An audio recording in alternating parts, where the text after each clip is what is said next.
What's up, y'all? Ty back here with a video, and in this video, we're going to be reacting to the top 10 tallest players in NBA history. Shout out to Nonstop for this video. Get your coffee ready, like me. And let's look at Big Yao Ming, Manute Bol, all of these top tall guys in the league.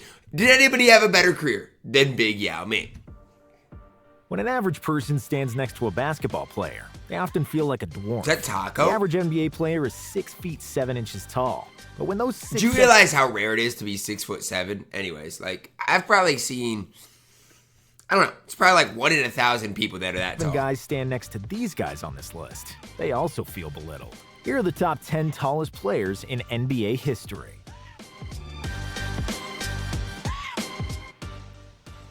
Boban Marjanovic. Y'all remember when he missed a free throw so the opposing fans could get free Chick-fil-A? That's my type of guy, Big Boban. 2 feet 4 inches. Boban Marjanovic is one of the most popular role players in the NBA today. Even though he looks like a bouncer in front of a Russian mob club, Boban became a fan favorite because he's the biggest kid on the court. You can often see Boban smiling and cracking jokes on the bench, or fetching balls when nobody else can do it. Unfortunately, he spends most of his time on the bench. He's not very good. He's averaging less than 10 minutes per game in action. And it's not because Boban can't play. When he was coming to the NBA, he was regarded as one of the best centers in Europe, with multiple regional MVPs and all EuroLeague first-team selection. Because of different rules in European basketball, Boban was able to stay parked in the paint and dominate the game from the inside. In the NBA's pace and space era, he's constantly forced to run after smaller players. And that's the thing with bigs, like, the game's just different. Like, you know, defensive 3 seconds, goaltending's a thing, it's just different. He doesn't play into his strengths. If he played 20 or 30 years ago, he would probably be one of the best centers in the league. Today, he's not playing much. But which other centers can claim that they kicked Keanu Reeves' ass in John Wick 3? Sim Bhullar, 7 feet 5 inches. 7'5". Imagine, man. Sim Bhullar is That's a Canadian massive professional basketball player and the first player of Indian descent that played in the NBA. And as you might have guessed, Sim Bhullar is really tall, standing at 7'5", and with a listed weight of 360 pounds. So not only are you 7'5", you're 360. 2 years at Mexico State, he declared for the 2014 NBA draft. That's some good footwork. He went undrafted. Though. But because the owner of the Sacramento Kings, Vivek Ranadive, is also Indian, the Kings picked him to play in their summer league team, mostly for marketing reasons. However, Sim eventually made the roster on a 10-day contract. He played in 3 total NBA games and 3 total minutes. Pavel Podkolzin. 3 total games is crazy. In 2K, he gets 95 cards a day. 7 feet 5 inches. Similarly to Sim Bhullar, Pavel Podkolzin was another guy that didn't play much in the NBA. But because of his short stint with the Mavericks and his height of 7'5", he's a member of our list. Pavel started his career in the Russian 2nd Division and also played in Italy before declaring for the NBA draft in 2004. He actually got drafted pretty high, with the 21st pick by the What? That is really high. The 21st? Who traded him to the Mavs on draft night. He ended up playing 6 games for Dallas. That's for crazy. A total of the 21st pick and plays 6 games. 28 minutes and 4 points. He's still a professional player and plays in Russia. Chuck Nevitt, 7 feet 5 inches. Unlike his 2 7'5" NBA counterparts, Chuck Nevitt had a significantly longer NBA career. However, his minutes average looks similar to those of Bhullar and Podkolzin. Even though Nevitt stayed on the NBA rosters for 9 seasons, he played in only 155 games, with the average time of 5 minutes on the court. Despite the lack of playing time, he was a very popular player in his playing days, as many people wanted to stand in his presence and feel He's just so skinny, small, man. Which is a virtue of all players on this list. Nevitt won the title with the Lakers in 1985, despite not playing a single minute of the postseason. Regardless of that, that's fine, he got a ring still. The tallest player ever with a championship ring, which is a quiz-worthy fact to remember. Sean Bradley, 7 feet 6 inches.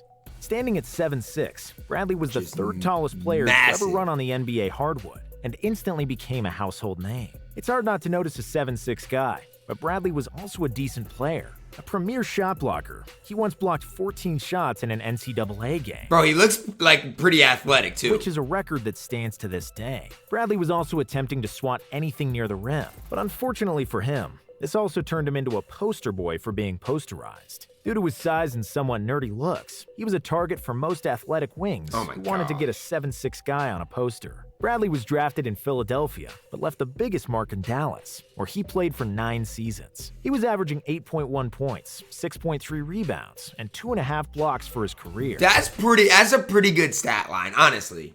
8, 6, and 2. And remained a known figure among basketball fans worldwide.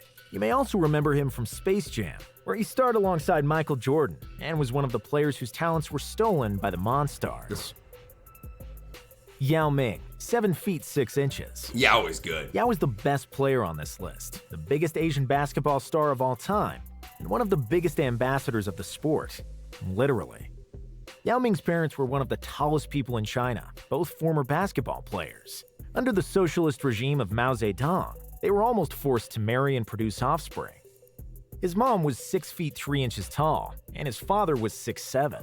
His mom was 6'3"? Yao was a government project in the making since before he was born, and he was expected to be tall. However, nobody really thought Yao was going to be 7'6". Young Yao was pushed to play basketball, and even though he wasn't any good at first and didn't like basketball, countless hours of training and his freakish height enabled him to dominate the Chinese league. He was selected #1 overall in the 2002 NBA draft by the Houston Rockets and instantly became a global phenomenon. The first pick of the draft, but Yao's good. Like, he's good. Because of his height and over 1 billion Chinese fans, Yao was immediately one of the most popular players in the game, with a horde of reporters following his every giant footstep. But it wasn't all just height and hype, he was which some people soon realized. Yao could really ball and was extremely skillful for a player of his dimensions, with an array of post moves and a silky smooth jump shot. He became one of the best centers in the league, if not the best, when he was healthy. And that's the thing, like if you're 7'6", it's gonna be hard to stay healthy. He was rarely healthy, and his feet and knees couldn't support his large frame at the brutal NBA pace, which forced him to retire at the age of 30. He averaged 19 points, 9 rebounds, and 2 blocks per game, and was inducted into the Hall of Fame in 2016. Yao was good, He will be remembered as the biggest and the greatest Asian player of all time, and the only guy who makes Shaq look small. Slavko Vrnesh, 7 feet 6 inches. Slavko Vrnesh is a Montenegrin basketball player who had a long-lasting basketball career that stretched over 20 years. With his height of 7'6", it's easy to conclude why he started a professional career at the age of 17, when he signed for Turkish Efes Pilsen. With the emergence of Yao Ming, who got drafted the year before, the Knicks rolled the dice on him and drafted him with the 39th overall pick in the 2003 NBA draft. I mean, that's a long shot anyway. The 39th pick isn't anything They soon realized crazy. He's not Yao, and Vrnesh didn't end up playing a single minute for the Knickerbockers, as they waived him at the middle of the season. After he cleared waivers, the Trailblazers had signed him to a 10-day deal. He got the opportunity to play in 1 game for them, for a total of 3 whole minutes. In case you were wondering, he didn't score, but due to his height, he scored a place on our list. Taco at UCF was tough. 7 feet 6 inches. Another member of the 7'6" club joined the NBA this year. Of course, we're talking about Taco Fall, who plays for the Boston Celtics. So this probably was made a few years ago, because again, I don't even think Taco's in the league anymore. Taco was born in Dakar, Senegal in 1995, and moved to the USA at the age of 16. It was at the time when social media was booming, so if you're a Hoops fan, the chances are that you heard about Taco some 7 to 8 years ago when he was a high school junior, grabbing the rim with his feet planted firmly on the ground. Even though many scouts doubted that he would ever become an NBA player, Taco drew extreme interest from colleges and ended up at the University of Central Florida, where he stayed for a full 4 years. Taco's pretty raw basketball skills improved over time and became one of the best defensive players in college basketball, and won AAC Defensive Player of the Year in 2017, and helped his school win the first game ever in the March They should have beat Duke, too. Madness tournament. Fall declared for the 2019 draft, where he set up records for height, wingspan, and standing reach at the draft combine. However, he didn't get picked in the draft. Instead, the Boston Celtics signed him to a 10-day contract, which enabled him to play Summer League for them, where he did good enough to make the roster for the season on a 2-way contract. Fall made his debut for the Celtics on October 26th. Taco was really logging important minutes. This clip doesn't show it, but he was logging some actual minutes. During a game against the New York Knicks, and became a fan favorite in Boston, who often chants his name to get him some playing time. Manute Bol, 7 feet 7 Who's inches. number 1 on this list? I don't know. Every time I'm in a jam, I always find a loophole. I got a crime record longer than Manute Bol. Ramped Big L in his hit record MVP. While Manute Bol wasn't an MVP on the floor, he was often mentioned in rap lyrics and starred on the front covers of magazines. 7'7". Like the fact that him and Muggsy played on the same team is crazy. Quality, Manute had in quantity. Standing at 7'7", he was the tallest player and he could ever shoot it. at the time he got to the league. And that's what propelled his status in pop culture. Born in South Sudan, which is, on average, the tallest country in the world, with the average height being over 6 feet, Manute Really? South Sudan is the average height over 6 feet? the tallest of the tall. And it wasn't just that Manute was tall. I did not know It was that. the way he was built as well that visually prolonged his already extremely long limbs. Manute weighed only 220 pounds, which made him stand out even 7'7", 220. That's crazy to me. more, and also diminished his impact on the court. He was often bullied by physically stronger opponents, as most centers and power forwards weighed from 240 pounds upwards. Manute wasn't exactly very skilled either, and he averaged a mere 2.6 points for his career. However, despite a lack of production on offense, Bol was one of the best shot blockers the league has ever seen. And that's why he was able to stay in the NBA for 10 years. With I didn't know he only averaged 2 points. 124 games played. He averaged 3.3 blocks per game, He averaged more blocks than points? which is the second highest block average ever. That's and is crazy. the only player who has more blocked shots than points in his career. A great humanitarian off the court, he will always be remembered by NBA fans as the Jolly Big Giant, and a metaphor for extremely long things. George Murasan, Was he 7 feet 7 inches. He was almost 7'8". When you're tall enough to peek over bathroom stalls, the chances are that you'll become either an NBA player or make people really uncomfortable from time to time. George Murasan did both. Chris Webber told this bathroom prank story when he was a Murasan teammate in Washington and described George as one of his funniest teammates. A Romanian center, born in Transylvania, didn't project to be tall, as his mother was 5'7" and his father was just 5'9". Okay, look.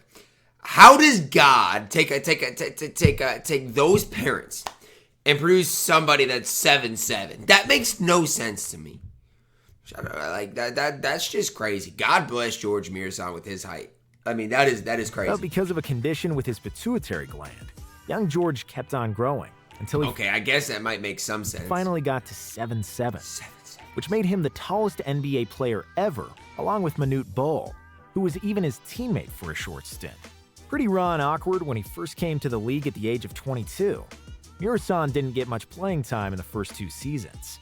However, when he became a permanent starter in his 3rd year, George turned into a solid contributor, averaging 14.5 points, 9.6 rebounds, and 2.3 blocks. That's a good stat line. While leading the league in field goal percentage. This earned him the award for the most improved player in 1996. He led the league in field goal percentage the following year, until a back injury sidelined him for the whole 97-98 See, that's the thing, like injuries, man. season. Injuries, and all man. but 1 minute of the next one. After his recovery and man. It just stinks. Injuries derailed his career. acting debut alongside Billy Crystal and My Giant, Murasan finally came back in the 1999-2000 season, but he was only able to play 30 games for the Nets Just before stinks. calling it quits because of the foot, knee, and back issues, which are common for basketball players of that stature. Yeah, you've seen it, even with Yao. Just injuries. He remained a fan favorite in Washington, where he still lives today with his family. W video for my man. This is cool for me to go and look at. It's crazy. Like, half of these guys didn't ever carve out a path, but there is some really good ones. Injuries just derailed their careers. That's gonna wrap it up. Drop a like on the video, guys. Subscribe if you're new, and as always, man, I love you guys. Have a blessed day.